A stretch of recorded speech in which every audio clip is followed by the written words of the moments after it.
Welcome back, guys. I've deleted some footage at the beginning of this. You guys don't need to see me pull apart seats. I'm pretty sure you guys can do that. Just remember the connectors underneath also control the airbags, so be careful. Disconnect your battery first. These are the items I'll be using for the build.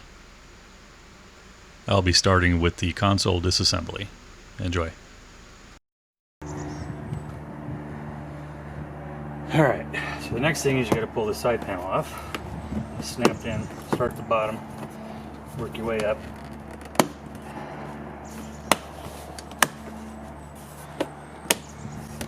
And then there's a magnet holding it to the body. Alright, let me grab this camera.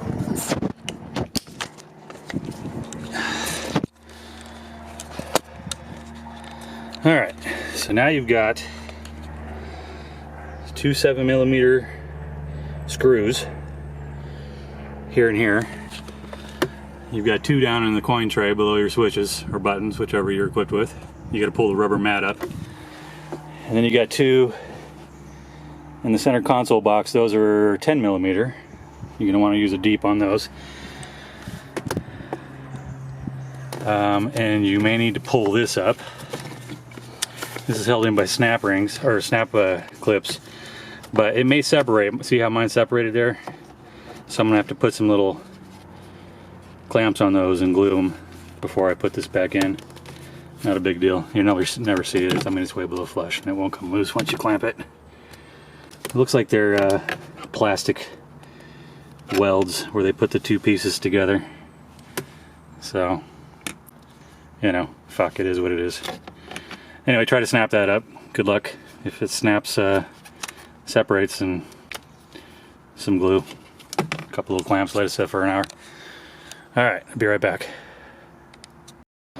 Alright, so once you get the bolts out in the front, you don't need to take the ones out in the elbow compartment, it turns out. What you need to do is you have this top hard plastic that sits on top of the bottom half, basically, of the center console. And starting in the back, you got to lift up.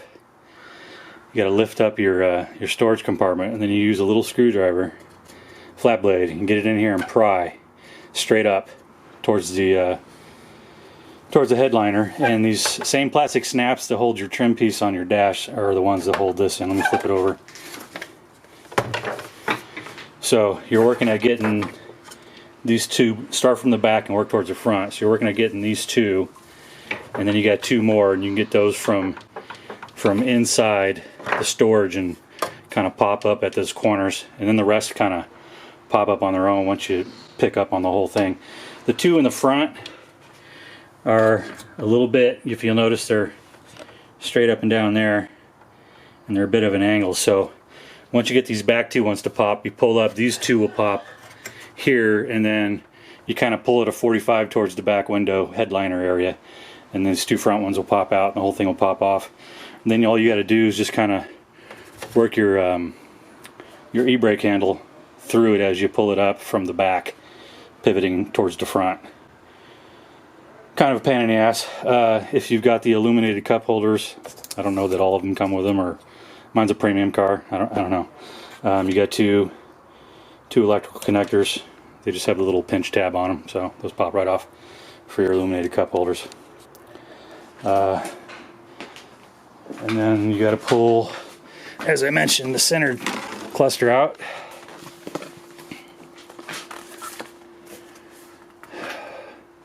And basically you start the piece on the passenger side footwell, the low triangular piece, pop that out first, and then you kind of work the other piece out. I lost, the clips are all plastic, and you got blue and yellow. I lost these two on the top. Sorry, this is the top actually, upside down. I managed to fish one out, and the other one went back behind the stereo. Not a big deal. I find that when I pull the stereo out. And then that lower one there, that guy, that one popped out. I fished it out as well. None of them broke. The one that fell behind didn't break either. So, like I said, I'll get that when I fish it out of there after I get the stereo out. Be back with more. Alright, so after you get that centerpiece off that I just showed you, I didn't put those back in. I will when I'm all done though. You're left with this, and then you got to take your center cover, which right here, a little screwdriver. You can pop that off. It's held on with that focus, 2 tabs. Other side, they kind of snap onto the sides. Let's pop that off with a screwdriver, and then you can see you got 2 more of those 7mm. So take that out and take those top 2 out, right there, and then you can pull that entire center cluster out. Oh, and this little tray pops out now. It's just the 2 screws that held it in, and then there's 2 locating pins that go down. You see that hole right there? So 1 on either side, just locating pins. So you can't get this piece out until you get that top half of the center console out. So we're just about there. Pull everything out. I'll probably go ahead and pull this out and then stop, and then start pulling all the carpet up, because I'm going to do sound deadening in the floor pans and then the door panels. I got to get that back out still. I'm going to do it on the rear deck as well. Put some sound insulation on that, and then put some underneath the rear trunk lid, and then start putting shit back together. Well, got to install the speaker still too. So anyway, a lot to do. Next piece coming up. All right, so there's not much to put the sound deadening on. Ford did a pretty good job. They put like a rubberized sealant type of deal on some panels, and they put deadening panels in. I'm gonna work around it though, and you get like a styrofoam step. It's not styrofoam, it's much more robust than styrofoam. It's not gonna fall apart. Anyway, so I'm gonna get this area in the floor pan, work under the seats, pull the front up after I get the back laid back down and get it. I'll get the door panels apart, stereo's out. Those are tight cables, guys, be careful in there. So I'm gonna leave that like that until I'm done getting the carpet and everything back down. Be back. All right, so I got the floor pan done. I left the mounting pads for the seats open. I could probably go through them with the seat bolts, and then the tar nature of this sound deadening material would probably take care of the threads actually longer than the normal finish on them. I don't know if they're galvanized or not, but anyway, I'm gonna leave them undone. If you've never put sound deadening sheet in a car before, and you really don't need to, don't, because it fucking sucks. Anyway, so that's about all I'm gonna do here. The carpet comes up and just barely goes over that lip, so I'm gonna lay it back down and I'll get underneath the back seats. That's the roll of mat that I'm using. I'll get under the back seats and get the driver's side done, and then we'll start working on putting shit in, speakers and Tesla unit and all that good stuff. So anyway, that's kind of how I'm doing it. Not 100% coat, but probably 95. I'm not going to do underneath that foot pad, leaving those undone, but I'll catch that back lip into the passenger, or the rear seats rather. I'll get all that. All right, be back. All right, little update on the progress. So we got the back pans done. Got along the top here. Same over there. So we're fully enclosed. You know, I got done with the last pan and I realized the quarter panels aren't done. Ain't that a bitch? All right, back to it. I'd like to do a time lapse for you guys, but I really don't want to do the editing. So I'm just gonna piece these together. Anyway, this stuff sucks. It really does. But I noticed a difference. So like, I'm riding around on an ammo can. I had to go get some gas. I had like 14 to empty. And I went over there and got some gas, and I noticed right off the bat, like just now going up the street, that it was certainly much quieter, even with all the upholstery in with this stuff. It's amazing the difference it makes. So I guess I'll do the tire wells and the quarters there, and then we'll get into the back and everything else later. All right, next update coming up. All right. Only because there's always one of you motherfuckers out there that's always naysaying. Yeah, it's done, bitches. I'm just fucking with y'all. But there is somebody that's always saying, ah man, he didn't put that shit in the video, so it didn't happen. Motherfucker, it's in the video. More updates coming. Okay, we're back.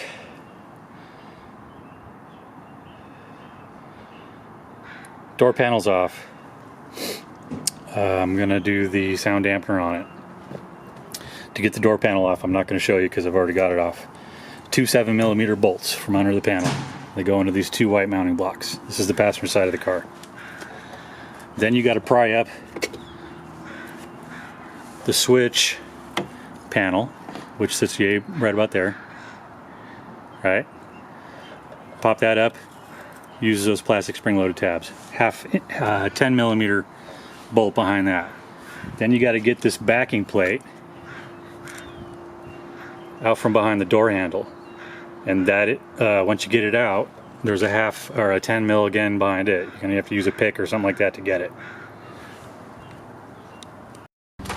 All right, the next thing here, factory speaker, pretty shitty. Factory speaker is mounted on a plate. Actually, you're gonna have to mount it on a plate. The speaker's all one unit, right? It's injection molded plastic, and it stands off the door. So if you look at the door, you've got 1 7mm, 2, 3. That presents a problem. So I went with the Precision Power speakers, the 3-way multi-channel. I took the grills off, but because they mount 3-way and because of the depth, you're gonna have problems with the glass, and you're gonna have problems mounting it. I mean, you're gonna cut into the steel, because that's what you're gonna have to do. And I don't think it's gonna actually sit well enough to do that. So you're gonna need to get a Metra ring kit. You get 2 rings in a kit. I bought 2 kits because I'm going to do the backs. There's your part number. Alright, here's your next order of business, the mid-range. So the mid-range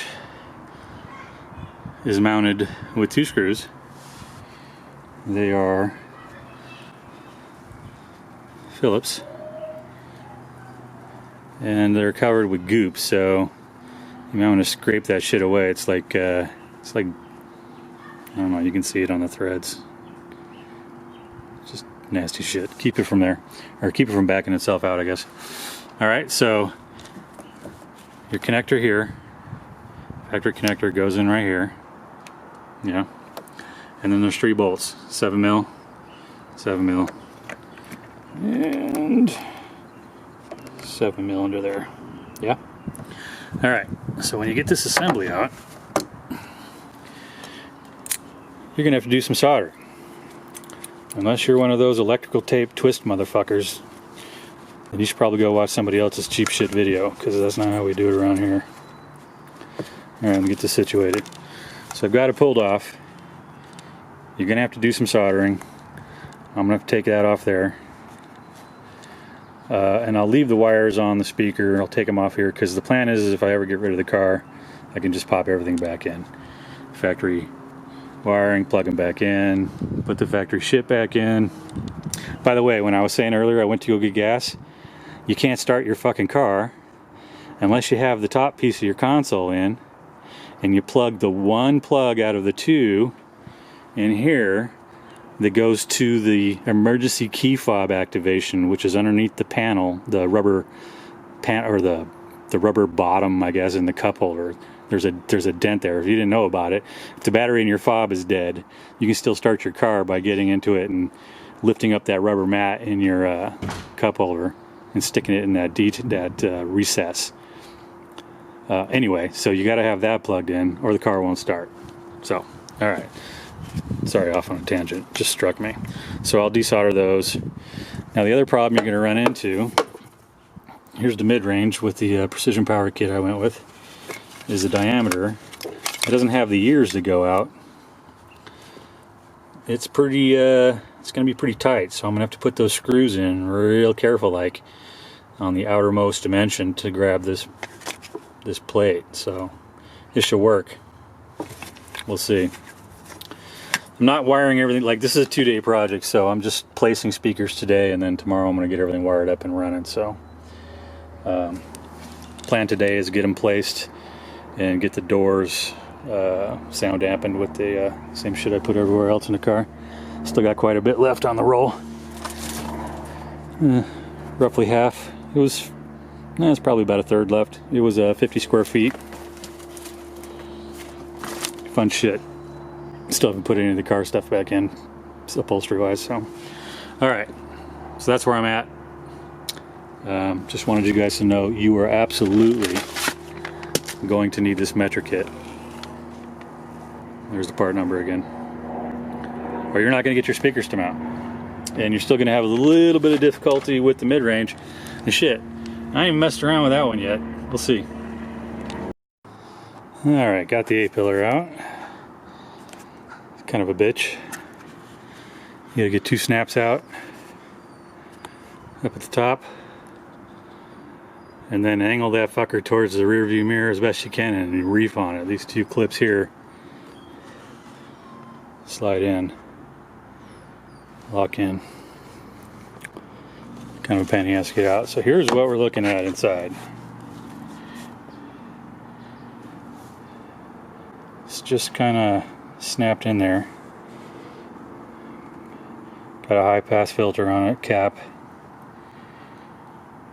Be careful in here because you got airbags. So now we get to see what's going to fit. See if those tweeters fit or not. Alright, let's take a look at this. I'll be right back. Alright, got it out of there. A couple of spring-loaded plastic tabs. This one and this one down in here.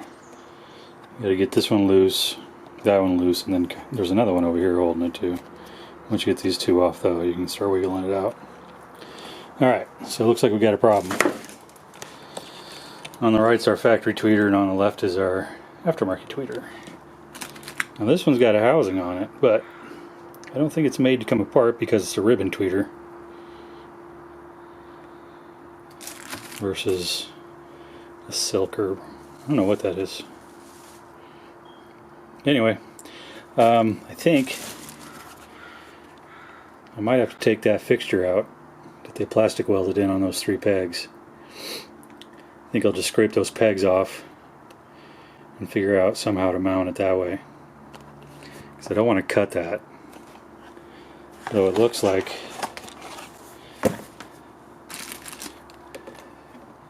it's just about the right size.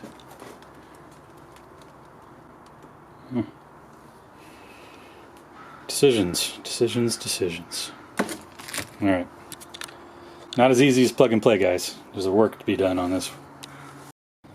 Okay, boys, another update. So we're at a crossroads. This is our problem. You cannot run cable through there. The connector that comes off of the inside of the fender has 2 plugs, and it takes up all gap. There's no empty terminals to use, so you can't splice in. You can't get cables around it because then you'll pinch it into the body underneath the fender there, and you'll end up shorting out later. So I had to go ahead and splice in. Well, I'm using the factory wiring. So here's the deal. I went to Granger and I ordered the proper connectors to come off of the premium amplifier. Those are a week out. So for now, I'm going to go ahead and just wire it in as described into the factory amps and go that route. So what I've done is I've gone ahead and spliced into the factory wiring on the mounts. I got the screws just right, but the screws that come with this three-way kit, you're gonna have to shorten those up a bit. So I just used some lineman dikes and cut the ends off about quarter inch. Otherwise they're gonna bump into the door metal. And then solder off of these. I'll insulate those in a second. Down here what I did is I depinned the connector that plugs onto the factory speaker, because it doesn't have the built-in terminal like the little mid driver does. So I went ahead and depinned the connector. I'm saving the connector for if I ever have to go back to OEM, and then spliced into that. And I'm holding it with a little bit of the sound deadening up against the door panel so it doesn't vibrate or what have you. So that's kind of all tucked in underneath there. I cut a hole into the side of the bracket. Let's see if I can get a shot of that, or the Metra rings I was talking about. So just ran a drill through that. I'm using the 3M bumper tape, that double-sided gray foam. That stuff will stick to dust, man. I mean, it's really good stuff. So I put it between the bracket and the door frame, and I put it between the ring bracket and the back of the speaker, just to make sure there wasn't any kind of rattle or anything that would go on there. So that turned out really well. The tweeters I'm going to have to leave disconnected right now because they share the same circuit off of the amplifier that the mid driver does. They split, and then there's a high pass filter on it. So I don't want to deal with the high pass filter. The crossovers that came with the kit are going to take care of everything for me. So I'm going to leave the tweeters disconnected for the time being. Here's what we did with the tweeters. So the little grill snaps in and out. So I went ahead and sanded around the periphery. There's a bracket that mounts on these two pegs and goes over to that broken off peg there. I broke that one off. And they're, as you can see, they're kind of this little bracket that holds the factory tweeter. It stands off. It doesn't actually touch the front. There's a 1/4 inch, 3/8 inch of a gap between the grill and the face of the factory tweeter. So I went ahead and popped that off, and then sanded around the outside, applied a little bit, run some rubbing alcohol on it to clean up the dust out of it, applied some heat, laid a ring of that same tape around the face of the tweeter, and then laid a ring around the opening, and then press fit them, and that sucker ain't going nowhere. So yeah, apply a little bit of heat. If you got a little heat gun, that gets that stuff real nice and tacky as you lay it out. So, and it comes with wire on it, so I'm gonna leave that hanging in this area, and we'll get that squared away once we get those parts from Granger. More updates coming up.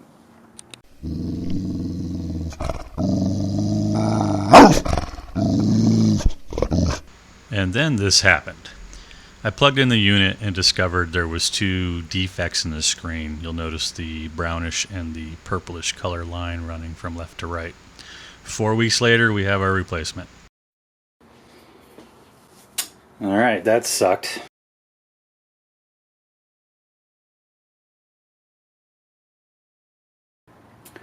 All right, so we're back. That prior picture was a close-up of the brain unit label to give you an idea where things go. In front of us I have all of the different parts that come in. Let me see if I can move this just a little bit. There we go. Alright, new screen over there, still haven't fired it up. God forbid it's got issues like the last one did. But I decided that it would be a good thing to show you guys where everything actually goes. Again, I've said it before, this is a premium car with the quote-unquote 12 speaker sound system. Sync 3. The parts you're not going to use, you get 2 of these, you're not going to use one of them. There's a trim piece that goes in the little change tray, or your phone goes in whatever you put up front of your shifter. Probably not going to use that. I'll just keep the one I've got. Unless it doesn't fit, then I guess you're stuck using it.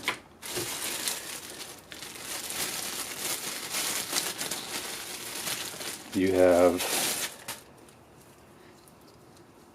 this bundle, which has a 4-pin connector. It's labeled ZF1103S. It says CAN on it. A couple of connectors on the end. Not going to use it. Then you'll have this other connector with an RCA for video, little 2-pin spring plug, and this will go to your factory harness. Not going to use it. Don't have this plug in the car. Alright, this is your antenna lead, clearly.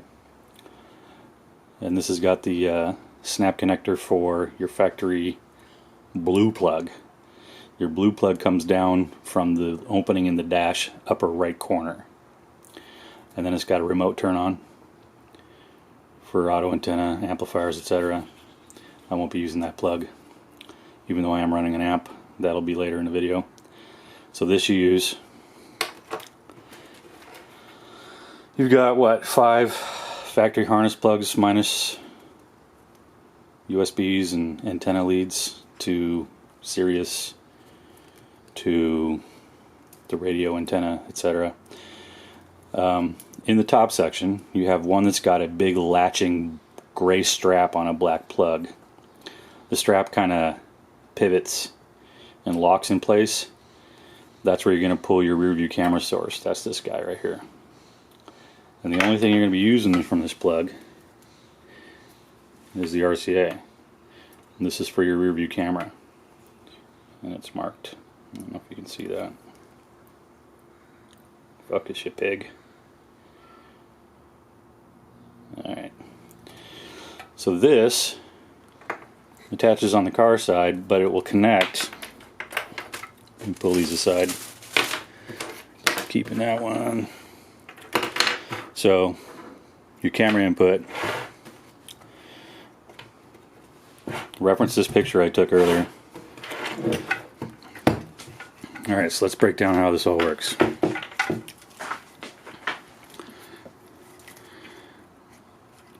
Top plug, going to be your Wi-Fi connection. Little antenna comes with that. Top left corner, if you're looking at the label on the top, is going to be your RCA outputs. Scratch that. These are your inputs. These are auxiliary inputs. One of these is going to be used with this connector for your rear view cam, and it is labeled camera. Let's see if I can find the right one here. There's 3 of them on this harness. Cam in. Yeah, so your black one, cam in. Black lead. The other one's got a brown lead, and that one's got an orange lead. So this is your auxiliary, your input. Like if, I don't know, if you wanted to put a video game in your fucking Mustang, like a Xbox or a PlayStation, whatever. Anyway, you're going to use the black one. This is your input. So this will mate up with that. Okay, that's your rear view camera. You got your main power harness that goes in here, and on your main power harness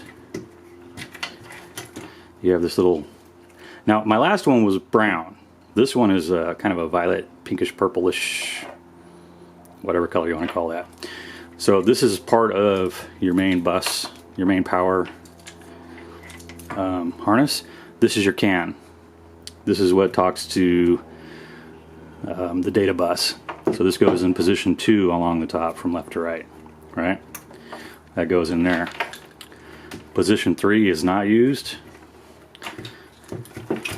Position 4 along the top, on this one is a brown plug, is your USB. Alright, there's 2 outputs. You're going to get 2 of these little extensions. You're only going to need 1 of them. I'm using USB 1. And this goes into your USB plug. Sorry for the crows. The other one's your auxiliary, so you can plug in a USB stick, whatever. Okay, so that's position 4 along the top.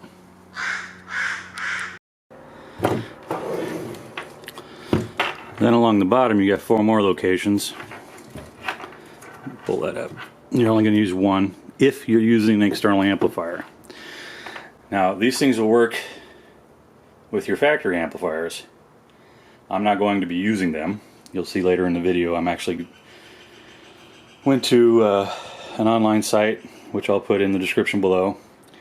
Got the plugs needed so I can disconnect the factory harnesses to the speakers from the factory amplifier, and I'll splice in at that junction. So there's going to be some soldering in my near future. So like I've said before in this video, you cannot get speaker wires through the door jamb conduit. The way that those things are built on these Mustangs, you can't get any cable. There's no empty positions on them that you can tie through. You can't get little shitty speaker wire through them that you got at Value Village or some dollar store. You can't get the 14 gauge that I'm using. Forget it, right? There's nothing you can do to get anything through there, so you got to use the factory harness to get to your door speakers. The pillars, that's another thing. Your rear speakers, that's another thing. Your subs, etc. So this bottom position is your RCA outputs. You got front and rear, left and right. So you got 4 sets, or a set of 4, I should say. Okay, those are real simple. They're marked in English, so RCA front right, RCA rear left, right? So lefts, rights, good to go there. That's it. If you're going to put your GPS in, it comes with the antenna. I'm not going to show that. Everybody knows what that thing looks like. I'm just going to plug in here to this other gold connector below your Wi-Fi antenna. I don't dig pay services, and once Sirius has your credit card, if you've ever tried to cancel it, good luck, man. Those guys just don't leave you alone. Been there, done that. Pandora or whatever it is that you're using for your streaming service is the better way to go, in my opinion. And that's really it. Your antenna connector here obviously plugs in there, this other end to the blue connector I was telling you about at the top. And that's it. Then let's slide this away. I'm still not sure how I'm going to route this guy, my secondary USB for thumb drives or whatever. I think probably what I'll do is I'll figure out a way to get this to lay in the little change tray in front of the shifter, so I can pop a USB drive in that. Not sure yet. I'll work that out as I go. All right, so the other piece is your screen. Here's a new one, sticker still on it. Let's see, what did I do with the harness? Oh, it's on there. I'll flip that over. All right, so this data bus, this great big cable that goes onto your LCD, goes into the front side of your brain module. Okay.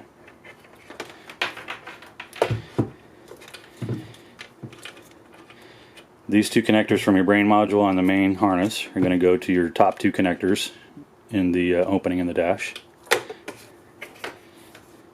And like I said, this guy is going to go to, for your rear view camera, to the one on the top that's got the locking fastener on the factory side of the harness for your rear view camera.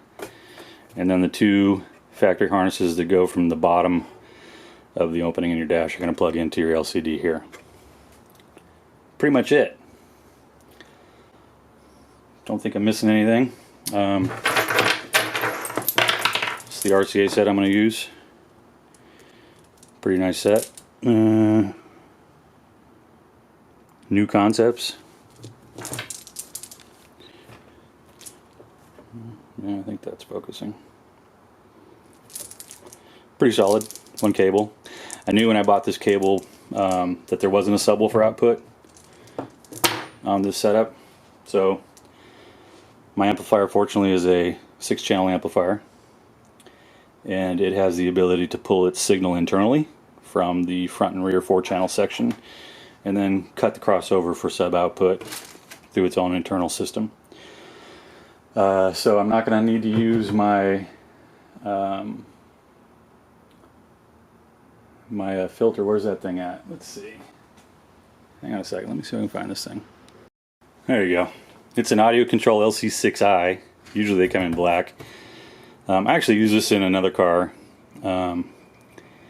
because that particular setup had factory amps, and there was really no way to tie into it because it used I was keeping the factory navigation and its communication between itself and the amplifier, which was mounted in the back that ran all the speakers, was done over data bus. It wasn't done over low level or high level speaker. It was actually done through data bus. So in order to tie into that, the module that actually will interface with it was quite a bit more expensive. So I ended up going with this, and I thought this is what I was going to need to tie in on the Mustang wiring, but fortunately it's not going to be needed. And basically what this is a high-end line level input, if you will.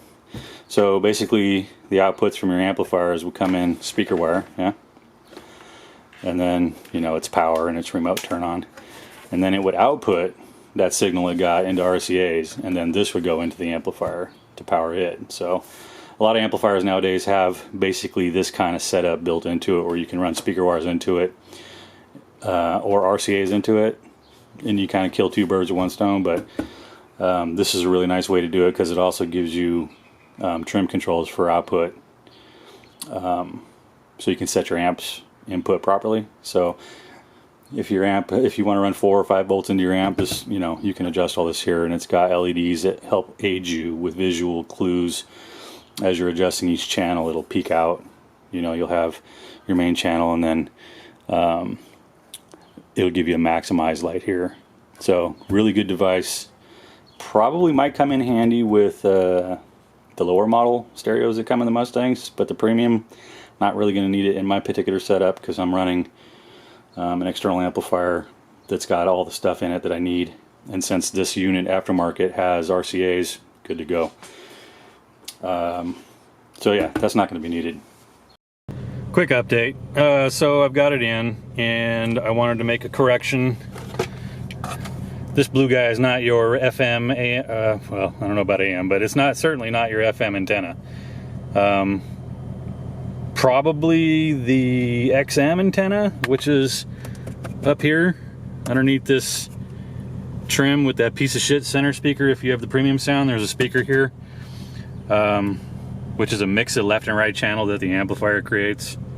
It's a bullshit channel, but people call it a center channel, but it's really not. It's not its own channel. It's a mix of left and right, and it's created at the amplifier down there in the kick panel. So whatever. Anyway, so I'm guessing that's what that's from. So minor revision. The two that are down in there, remember you had a yellow and then you have a black with a red tab. Turns out that the black, I don't know if I can get it in the picture at the moment, right there. So this is the one you want to actually connect to your antenna, the black with the red tab on it. And this is the one that's going to the plug with the remote wire, right, into your antenna jack. All right, so I also want to point out, where's my plug with the RCAs? Still a mess, man. It's all dry fit right now. So I've got the rear camera plugged in. I'm going to test that just to make sure I got the right one in. And then here's my RCAs, right? Not connected. I don't even have the RCA cable in here yet. But for those of you that have heard that your premium car won't work, your premium sound system won't work with these things, and you being able to use the factory amps. Now I could keep it like this, but I want more punch, right? So I mean, I'm going to be pushing roughly 950 watts RMS with what I'm going to be doing. I've already upgraded the speakers, as you saw. Rear deck speakers I did off cam. Maybe I'll throw a shot of that in later. I don't know. We'll see in the video. It's going to be pretty fucking long already. But I just wanted to point out that these are not hooked up, right?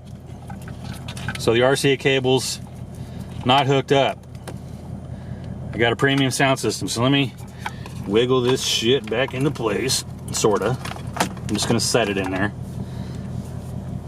Oh, this is the connector I was talking about towards the top for you premium guys. I don't know if it's the same for the base models or the mid sound system, because I know there's 3.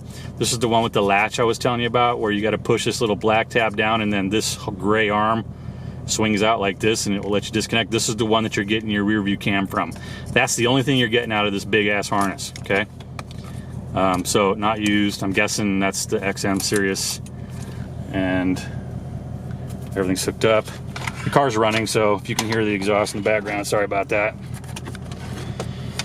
All right, so here's the screen. Just kind of cattywampus at the moment. Is that even a word? Us old people. There we go. So I'll rest that in there. So right, no RCA's connected. Where's my phone? What do I got playing on here right now? Some Metallica. Right, so steering wheel controls.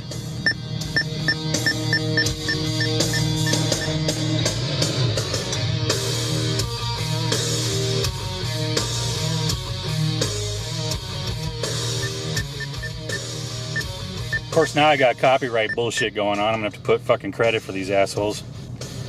Because, you know, Metallica. Alright, so anyway, sound works. The button controls work. And I'm using the factory amplifiers on a 12 speaker system Sync 3. So it can be done, guys. That's the thing, right?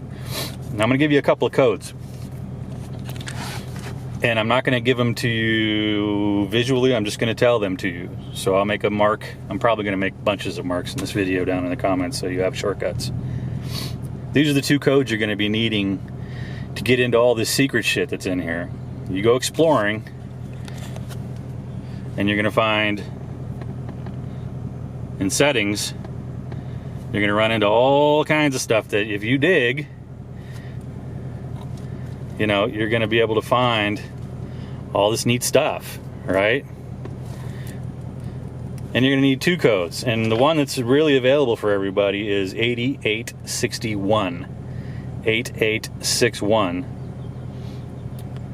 That's going to get you into where you want to go. But then there's like, you know, kind of a secret menu. And that one you're going to need 7890. 7890. Okay? So let's get out of here. Oh yeah, I've got the heated and cooled leather seats. So if we go back to, where were we? Go back to Bluetooth. All right, so now let's focus down at the bottom at the controls, right, for your climate. So that pops up. So dual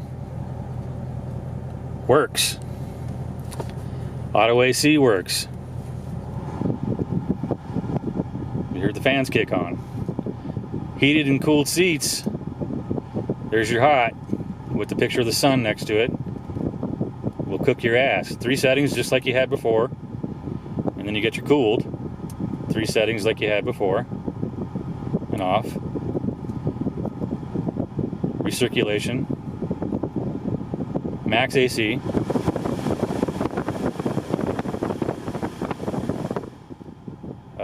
You get your defroster. And your rear defroster, which will do your mirrors if you so have that option. And then, does that work? Doesn't work. So you got to use the plus and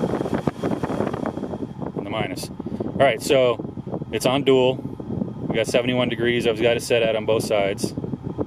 And if I go down here, it doesn't change that one, right? So they're independent. Now if I take the dual off, see how that dropped? So now if I change this one, it changes both of them. So people who tell you, that's another one that I've heard, dual AC doesn't work. Bullshit, all right? Here you can change, you know, where the air's going and all that fun stuff. So, yeah, so dual works. Your passenger will be happy about that. Maybe, maybe not. So all that stuff's good. And the only thing that probably I have an issue with, because you can do, like when you take the main screen off and you're just looking at the control cluster down here, you can change the temperature down here and this auto pops up, but there's no indication of where your heated seats are, right? So just glancing at it, your heated and cooled seats, you're not going to see you're not going to see, you know, what your seat is at. So I mean, you've got to interface with it, which isn't a big deal. I mean, it's just one of the things with the GUI, right?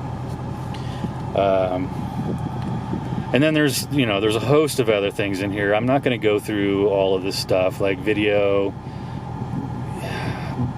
phone link, radio, the navigation. I'll be using the navigation out of my phone anyway.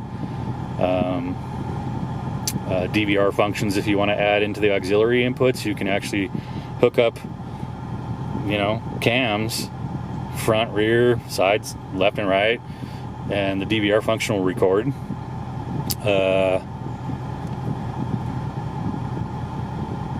So that's the right camera. Here's the back. So there's my back camera. So let's test that, right? So I got the camera hooked up right. It's that one big plug with the big swing lock on it. So let's just go back to Bluetooth, I guess. Well, let's go to radio.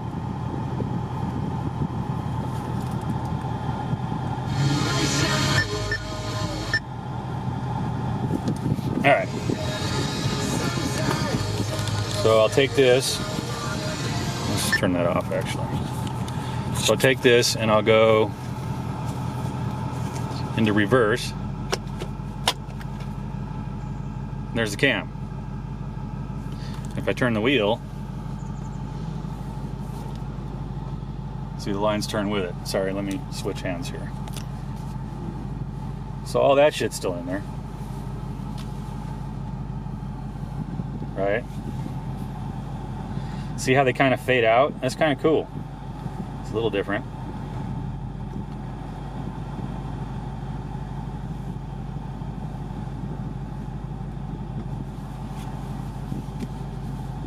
All right.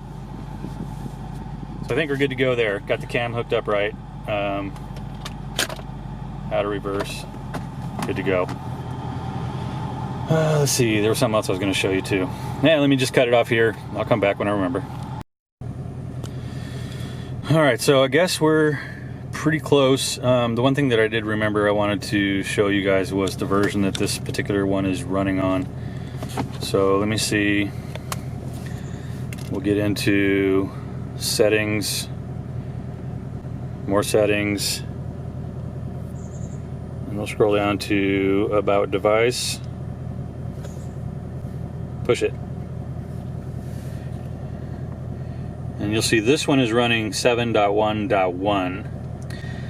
Now I think those guys down at in Phoenix, you guys know who I'm talking about. All these things are doing 4.0 if I remember right.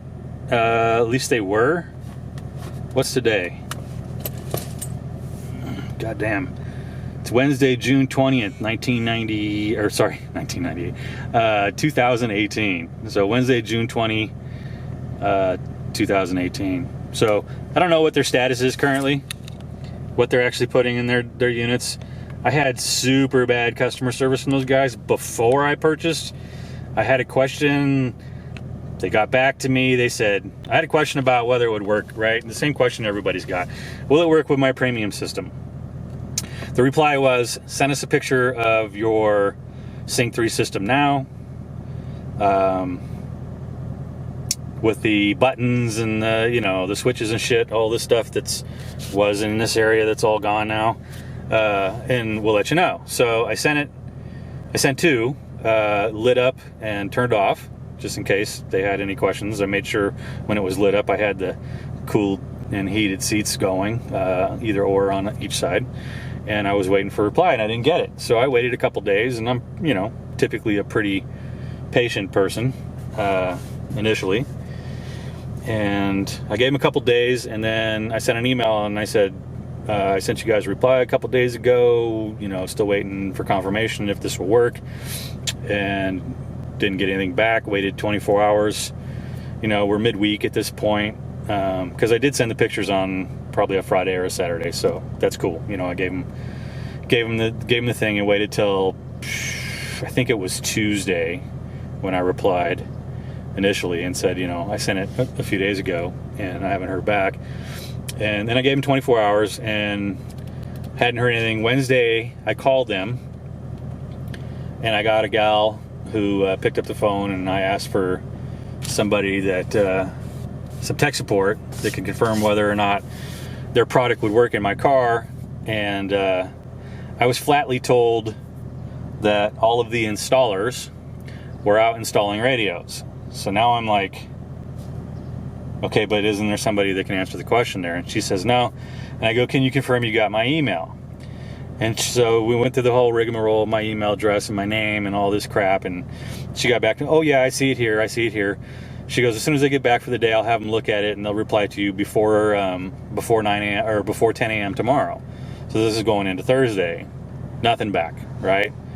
Friday came and went. Saturday, Sunday, the following Monday, I replied in an email again. I said, look, man, are you guys actually selling these things or not? You know, what's up? And didn't hear anything back. I called again and they said, oh, well, they should have replied. And I said, yeah, I agree. They should have replied. You guys told me they would reply. Nobody replied. Do you guys really want to sell this? And they said, well, we're out of stock right now anyway. And I was like, really? You're going to say that to a customer when he just asked you that and you guys haven't been replying to messages on a pre-sale? Really? Who runs their business that way? I don't know. So I ditched them and I went and I found my own equipment. And this is the fruit of my labors, right? I've got a newer version of Android.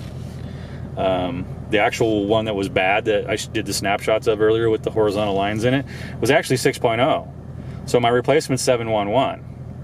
And I got the codes. Now, I don't know if you got yours from Phoenix or not. Maybe that second code doesn't work. I'm pretty sure the 8861 works for everybody, but I don't know about the 7890. Works for me. And I'm not trying to sound pompous or anything. I'm just a consumer who doesn't like shitty customer service, and that's what I got from those guys at Phoenix. And this was before they sold me anything. And I wasn't being like antagonistic or, you know, needy or anything. I just wanted to know if the fucking thing would fit my car. That's a common question. Like, when it comes to the premium guys in these cars, you don't know. Like, there's so many questions about it. So I know they get it a lot. Maybe they could put a FAQ on their website, an FAQ, and I don't, you know, that didn't cover it. So I don't know, man. But if that's how bad the customer service is going to be prior to actually getting the unit, just imagine how bad it's going to be if you have a problem. So I ditched them.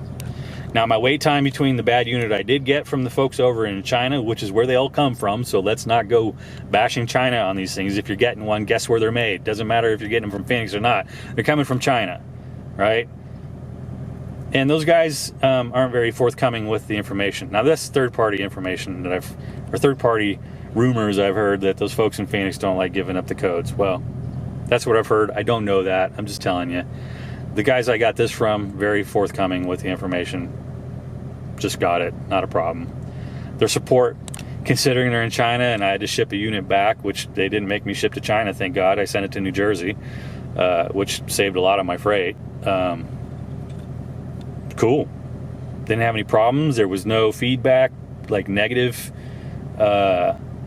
attitudes or anything. The guy's English was really good. I mean, I didn't speak to him, but his written word was really good through eBay, and he took care of it. I understand the stock issue that they ran into. They didn't have any, so I had to wait for that. And you know, once they got it, shipped it right out on their dime. They even reimbursed me for the shipping to New Jersey. The 28 bucks and change, I think it was 28 something, that it cost me to ship it to Jersey on the cheapest rate I could through the post office from the Seattle area on the West Coast. They refunded that to my PayPal. I mean, who does that? That's pretty freaking rare, man. Even when it's their fault. Like if they send a defective product, I mean, the defective product probably wasn't the seller's fault, but I mean, it wasn't your fault as the guy who bought it. They even refunded that. That's pretty awesome. I'm happy that I waited the 3-4 weeks it took to get it back. I've got a good product now. I've got a newer version of the software, and the customer service was amazing. And the guy, I mean, there's a time difference, right? They're a day ahead of us, and you know, when it's nighttime here, those guys might just be waking up. So on the West Coast, nighttime here. But anytime I sent a message to these guys, they always got back to me the morning of them coming to work. You know, weekends, obviously, I'm not expecting anything back, but if I send something on the weekend to those guys, come Monday morning, bam, I could expect it like clockwork, because there was a bit of conversation that went back and forth over the almost 4 weeks, right? So awesome customer service. The time lag sucked, but I mean, it is what it is, and it was night and day compared to the folks at Phoenix. All right, so probably not going to be a whole lot left of installing this. I mean, I've got trim and clips and all this shit I got to put back together, and I got panels out, and you know, my back seats are still all tore up, and I got the trim for the quarters, interior quarter panels going into the trunk, and you know, it's a bunch of shit in here still. So, you know, there's the old system down there, part of it, some of it down on the front floorboard. So, I mean, I still got to put it all together. I don't see any issues. I do have to go over to Ford today. Oh, well, I said I wasn't going to show up, but here's that Sirius antenna that comes with the kit. I'm not going to use it. Whatever. But these are the clips, right? These are the little plastic clips. They're pretty well. Let's do that. Here's a quarter. Give you an idea of size, right? They're pretty small, and they snap on. The back of the screen that you pull out, it's got 6 of them on it. You got to pull those out. These little guys here, they just kind of pop onto plastic tabs, and you got to put them on the back of this one, because it comes with the tabs, but it doesn't come with these clips. So not a big deal. Chances are you will break at least 1 or 2 getting these off. I got lucky, I didn't break any off, but I lost one. One of them popped off of the tab on the trim, and it went back in there, and I thought I would find it, and well, I didn't find it. So I'm gonna run over to Ford today, pick some of those up. If I need to order them, whatevs. This is pretty easy to get out. I'll probably, actually, you know what? I'll probably take this trim piece over here in the passenger side corner. That last guy right there that takes 2. I'll probably just rob one from that to fill in this spot if I have to order them. And then I'll just take care of that one once they come in. They're pretty cheap, and I think they come in like a bag of 10 or something like that. But the parts dealer will have them, or the parts counter at the dealership. And if not, they can get them. So, but who knows, man? I mean, Ford back orders tons of shit. Just ask any MT82 owner. All right, so that's about it. I think probably once this is all settled, I'll tag on the last piece of it, and we'll go over the technical stuff. Maybe I'll get into the secret menus and show you how the codes work and where to set up, because I know my first one, the heated seats didn't work, the sound didn't work through the factory amplifiers. That stuff's all in the settings, and maybe I'll take through there and show you where that stuff is, and then put timestamps down in the description and let you guys know where you need to go to find those individual things. That's pretty much a wrap. Everything seems to be functioning properly. Small revision on which one is the antenna. The blue plug is definitely not it. It's the black plug with the red clip, and that's probably about it. Okay, we're going to show you the advanced menu in your settings. So you're going to come over here to settings, and you've got, you know, daytime, navigation, equalizer. This is where you set up your presets. You got bass, mid, treble, and then you can set up a little bit of an equalizer. It's not too big. And then you got your subwoofer here, dimmer settings, your system settings. These are your general settings. So, like, if you don't want, you didn't hear any beeps when I was doing that, but if you wanted to turn beeps on, like,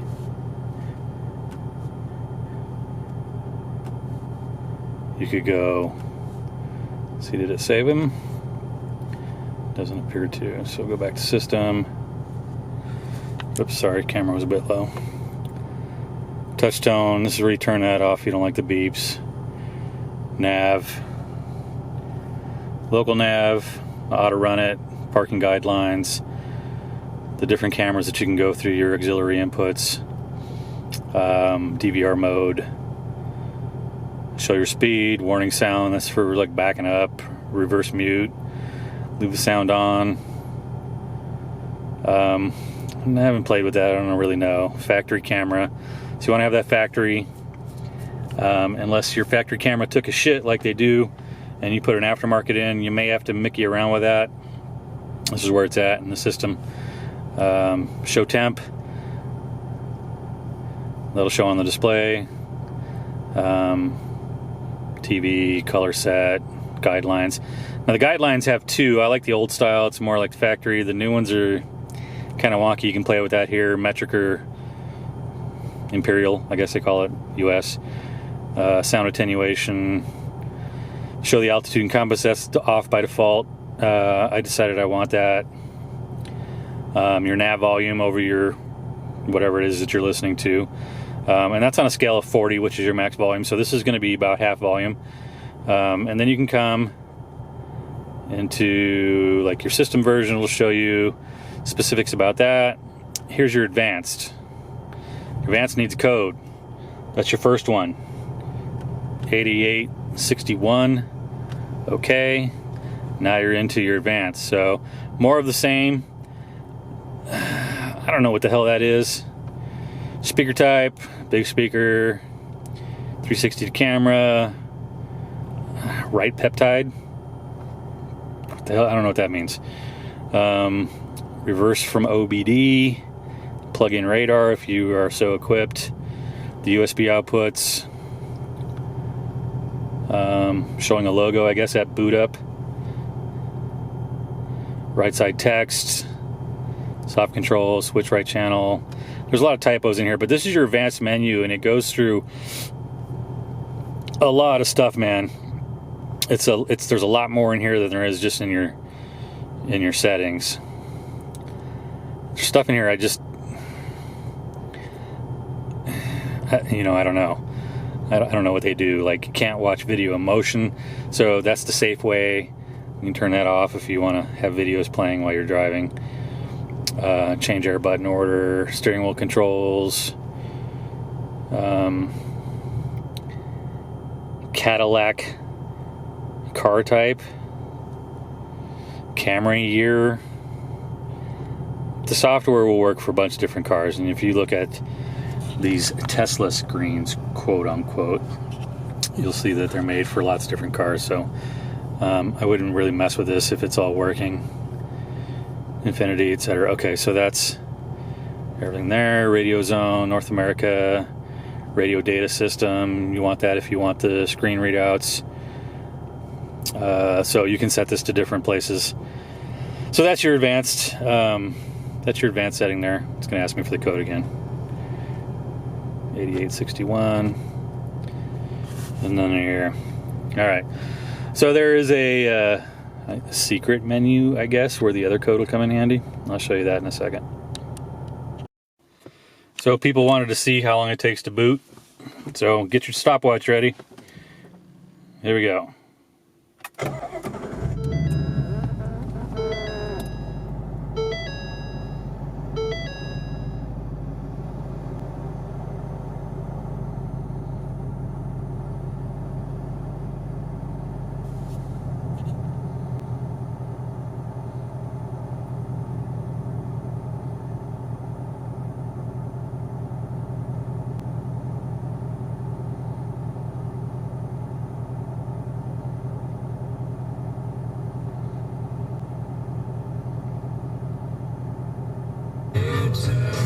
There you go. That's how long it takes.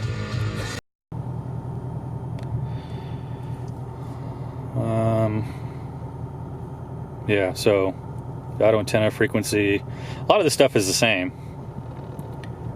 Radar sound, Ford lamp. What could that be? Let's turn that on. We can video, we can write video, Ford TPMS, we want that on. Let's see, power liftgate, don't need that. Wheel up and down. Yeah, so there's a bunch of other stuff in here. Echo elimination. That might be helpful for you EcoBoost guys that have that microphone in the headliner. Maybe. I don't know if that has something to do with that or not. Bluetooth model, camera channel, air supply. So So you got baud rates here for don't know exactly what, but this is your secret menu, guys. So now you know how to get into that. And 7890 is your code to get into it. You just go into system version and just hold that button. Or there's no button, you just hold the screen. Watch, it's gonna make a liar out of me. There we go. And it asks for that second code. So that's your secret menu. More stuff in there that's not anywhere else. And you notice I've got the gauges pulled when I enabled the compass and the altitude. So those are both on there. I don't know if, I guess it's one or the other. I don't see, let's go to radio. Yeah, I guess it's just one or the other. So either you can have your RPM and your speed, or you can have altitude and direction. It looks like it's going to display coordinates too.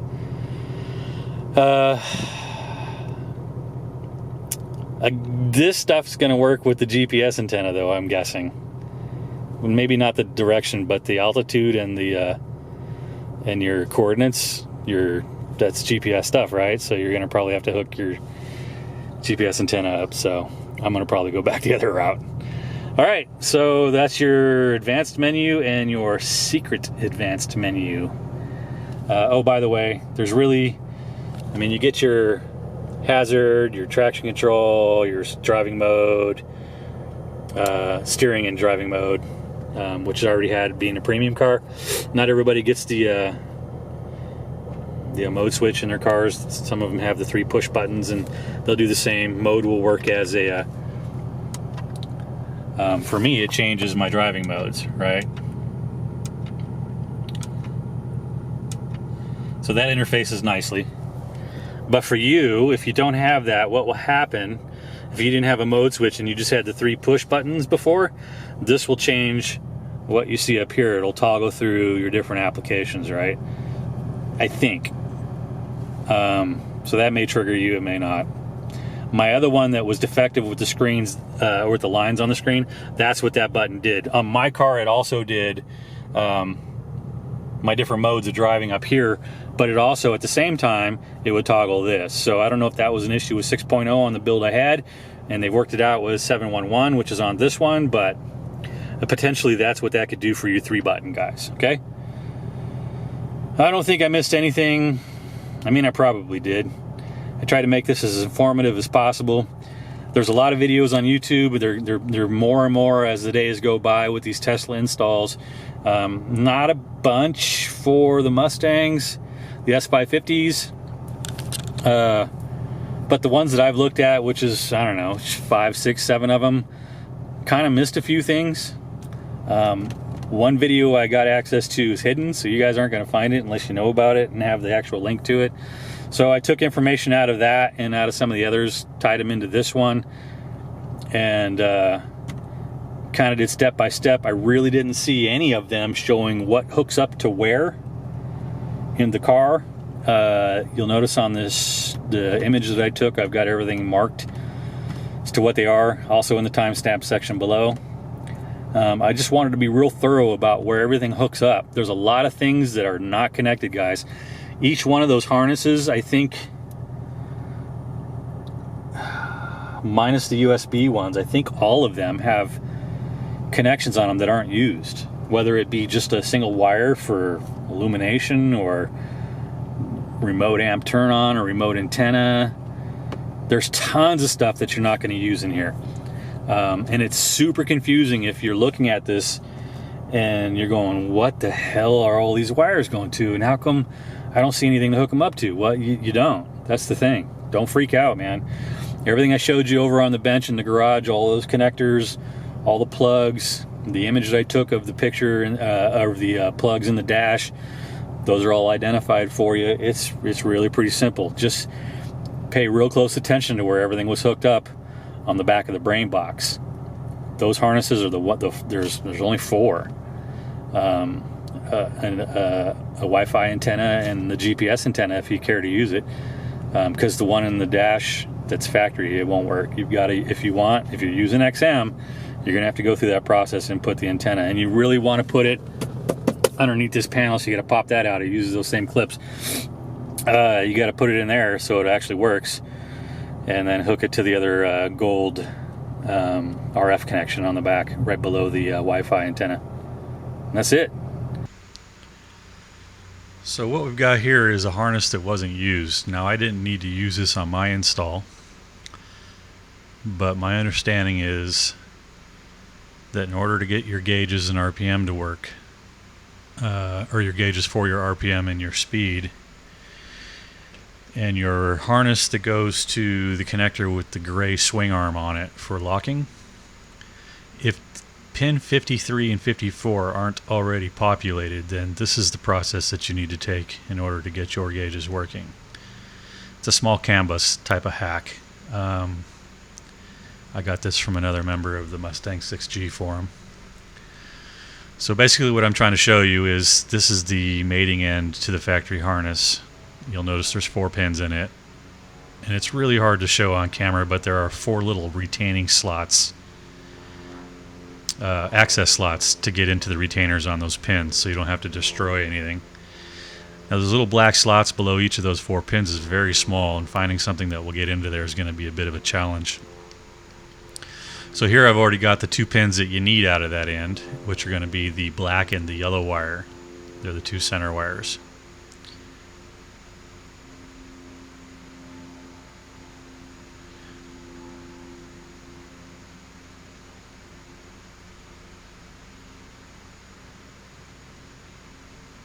So kind of what I'm illustrating here is the retaining tab on each of these pins. I'm going to point to them with this little screwdriver. When you pull them out, they're going to be flat because you have to kind of bend them inwards, but now you see that I've bowed them out just a little bit so they'll grab into the other harness I'll put them into. I can't stress enough to you how fragile these are. You're only going to get to bend them a couple of times and they'll break off.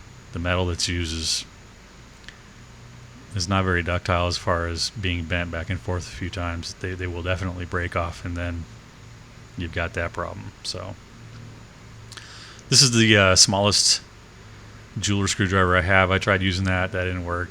I didn't have any paper clips handy, but they say the smaller of the 2 size works well. I tried using the tip of that zip tie, it didn't work. And then I have these little, these are marketed, I guess, as a nail trimmer. They're made by Revlon, the company that makes makeup. I found these in a Walmart some time back. I use these for real fine trimming and some electrical stuff that I do, some soldering and whatnot. And they've got a little bend to the jaw. The cutting edges have a little bend to them. They're only like a few bucks at like Walmart or wherever. You see the little bend where they go. And typically, in this image, the jaw on the uppermost finger hole on the opposite end is a little thinner than the other one I'm showing going in. But basically, you take the curved portion of one of them so it bends inwards towards the pin as you're accessing into the hole. You push it in and you pull away from the pins, and that tip gets just right so that it bends that little barb inwards flush with the rest of the pin body and allow you to separate it. You just slide it out of the back. So that little barb is sticking up now because I've bent it back out. You don't want to push it out too far. You'll break it off if you go a little too far, so don't try pushing any further than what I'm showing here. And I'm just doing this for illustration purposes for you guys because, like I said, the harness that came with mine was already wired for it. This is where they're going to go.